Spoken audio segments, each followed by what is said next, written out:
आज मैं युवराज आप सभी के समक्ष एक ऐसे व्यक्तित्व से परिचय कराने आया हूं जिन्होंने इस भारत देश को आजाद कराने में अपना सर्वोत्तम बलिदान दिया था। मैं समय, आज स्वयं समय आप सभी के समक्ष आया है। इसका मतलब आप सभी मेरा महत्व भूल चुके हैं। ये जो समय है, ये आजादी आप अभी जी रहे हैं, ये यूं ही नहीं मिली। इस आजादी को प्राप्त करने के लिए कई भारत माँ के वीरों ने अपनी जान न्यौछावर की थी। आज हम ऐसे ही एक भारत माँ के वीर की कुछ झलकियां लेके प्रस्तुत हुए, जिससे आपको भी ये आजादी का महत्व पता चले। ये बात है सन 1858 की। अंग्रेज तुम भारतवासियों को सभ्य बनाने आए हैं। अगर तुम भारतवासी सभ्य नहीं बन पाए तो हम तुम्हारा मार मार कर चूना बना देंगे। इसी तरह एक तरफ अंग्रेजी हुकूमत का समझौता जा रहा था, तो दूसरी तरफ भारतवासी भी उनके खिलाफ लड़ रहे थे। कोई इंसान तो कोई हिंसा के रास्ते थे। इसी बीच 1907 में जन्म होता है एक वीर का, जिनका नाम है भगत सिंह। ओ जी मुंडा वसी मुंडा, मुबारका जी मुबारका। अरे बेटा रोते नहीं, बेटा भगत रोते नहीं। आहा देखो कैसे हंस रहा पुत्र। अभी तो आपने बड़े बड़े काम करने, अंग्रेजानू उस देश से भगाना है आपने। रोते नहीं। ये लो जी, ये लो जरा खिलाओ जी। ये था मेरा पुत्र भगत। भगत बचपन से ही अंग्रेजों के खिलाफ लड़ रहा था, मगर एक हादसे ने भगत की चिंगारी को ज्वालामुखी में परिवर्तित कर दिया, और वो दिन था बैसाखी।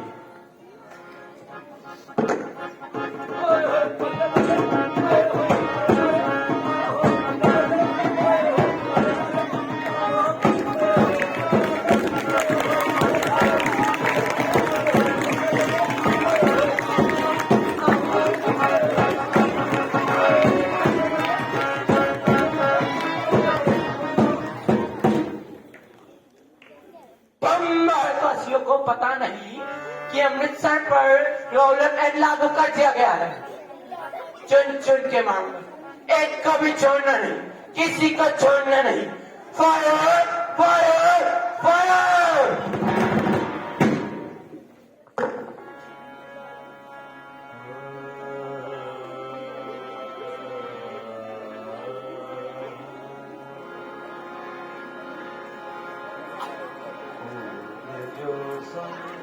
यहाँ पर शाहरातों की कहानी, कौन औरों की व्यथा पर ला सके आंखों में पानी, ला सके आंखों में पानी।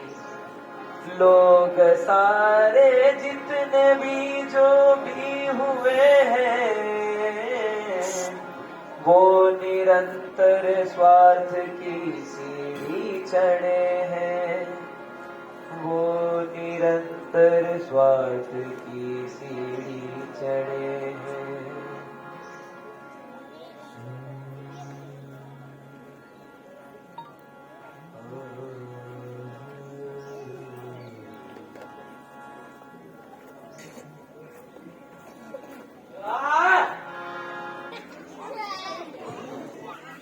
ये मिट्टी देख रहे हैं आप लोग, ये कोई मामूली मिट्टी नहीं, ये चले वाला बाग की मिट्टी है। इस मिट्टी में मेरे देशवासियों का लहू मिला है, जो हमेशा मुझे मेरे सपने, मेरे मजूद और मेरे मकसद आजादी की याद दिलाता है। अब मैं इन अंग्रेजों को छोड़ूंगा नहीं, इन अंग्रेजों को इस देश से भगा के ही रहूंगा। आप इन अंग्रेजों की खैर नहीं।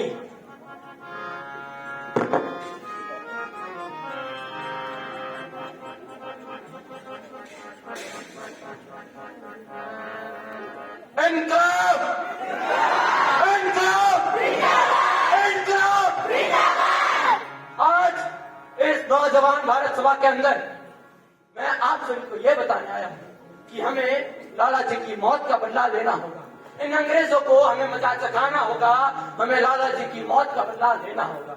इन गौरों ने हमें आतंकवादी घोषित कर दिया है। इन्हें क्या लगता है हम आतंकवादी है? हमें लोगों को सच बताना होगा, इन अंग्रेजों को मजाक चखाना होगा। इन अंग्रेजों को मजाक चखाने के लिए हमें स्कॉट को नुकसान पहुंचाना होगा, किसी को हानि नहीं बल्कि उनके दिमाग में हमारे आजादी का संदेश पहुंचाना होगा। और यही हमारे आजादी का हमें मदद करेगा। हम इन महलों को सुनाने के लिए धमाके की जरूरत है, और वो धमाका इनकी सेंट्रल लेजिस्लेटिव असेंबली में हम करेंगे। हम इसी तरह भगत सिंह ने अपना वादा पूरा किया और 1929 में अंग्रेजों की सेंट्रल लेजिस्लेटिव असेंबली में बम फेंका था। बम फेंकने के पीछे किसी को हानि पहुंचाना नहीं था, बल्कि अपनी आजादी का संदेश पूरे देश तक पहुंचाना था। मगर उस 23 साल के युवा को क्या पता कि यह काम की वजह से उन्हें फांसी हो सकती है। मगर उस 23 साल के युवा ने देश की आजादी के लिए अपनी मौत को चुना और आखिर में उन्हें फांसी की सजा दी गई। सरफरोशी की तमन्ना अब हमारे दिल में है, देखना है जोर कितना बाजुए कातिल में है। ओ साथी घड़ी आ गई, अब तो जाने की मौत को महबूब बनाने की। ओ साथी घड़ी आ गई।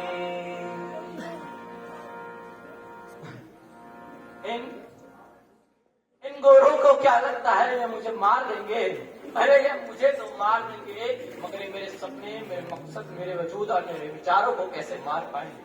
मेरे जाने के बाद कई भगत सिंह आ खड़े होंगे तो हमेशा इस देश के हित में लड़ते रहेंगे और हमेशा इस देश की आजादी के लिए लड़ते रहेंगे। मैं तो चला जाऊंगा, मगर आपके और आपके भी मन में मैं हमेशा जिंदा रहूंगा, क्योंकि मैं इस देश के लिए शहीद हुआ था, न कि किसी और के लिए।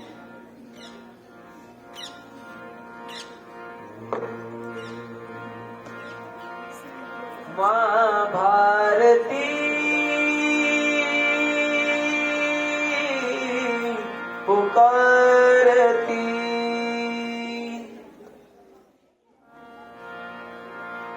सरफरोशी की तमन्ना अब हमारे दिल में है, देखना है जोर कितना बाजुए कातिल में है। इनकलाब!